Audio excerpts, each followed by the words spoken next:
I don't know if you saw that GoDaddy phishing thing that happened at the end of last year. Yeah. So this is an example where you have a security team within the organization, and they're mandated to let's do our best to defend the company, and get the most realistic attack possible. Yeah.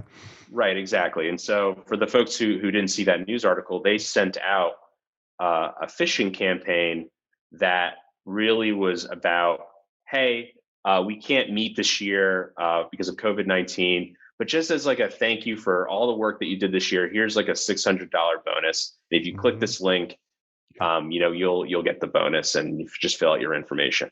And so folks clicked the link, and as soon as they did that, like maybe a week or so later, they got an email letting them know that there was no bonus. Actually, now they fell for some internal spear phishing training simulation, and now they need to take additional training because clearly they can be tricked into clicking any link. Now, this is a perfect example for me of like just not getting the whole empathy aspect of reaching out to end users. Now, are these folks really going to be like, thank you, security team. We really appreciate the fact that we're stressed out financially, and now I've clicked this link and now I feel great about taking the spear phishing training. Absolutely not. You've now taken that person and made them fearful of the security team. They don't trust them anymore. Yep. And they wonder really what benefit are they really adding to my day other than humiliating me in front of my peers. And so this is when this article came out, there was thankfully a good pushback from, I would say, the community that said, no, this was wrong.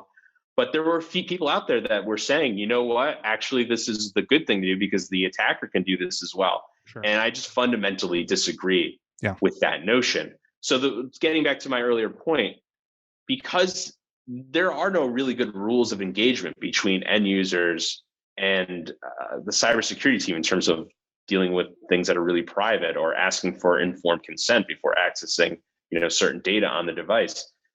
I think there's a whole area to explore there. And if you're someone out there that really feels like you're an empathetic person, you understand how people feel because you are an end user yourself, I think that there's going to be opportunities to really explore that, because in my mind, the end users are one of the biggest untapped resources for the security team. They are the eyes and ears of the organization. They can be the ones that can tell you where the real risks actually lie. We're not talking about these boutique nation state threat actors. We're talking about the things that they do every day that put the company at risk, but because they don't have a good relationship with the security team, they don't feel compelled to raise them because nothing is going to be done. I think that problem can be solved. We're going to create a whole new avenue for securing an organization that just wasn't possible before.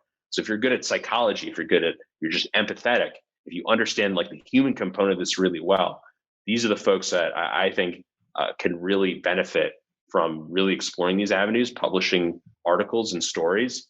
And because I think this is going to be a thing, and it's certainly something that we're pushing at Kolide.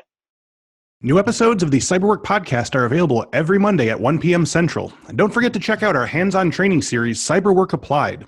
Each week, expert Infosec instructors teach you a new cybersecurity skill and show you how that skill applies to real-world scenarios.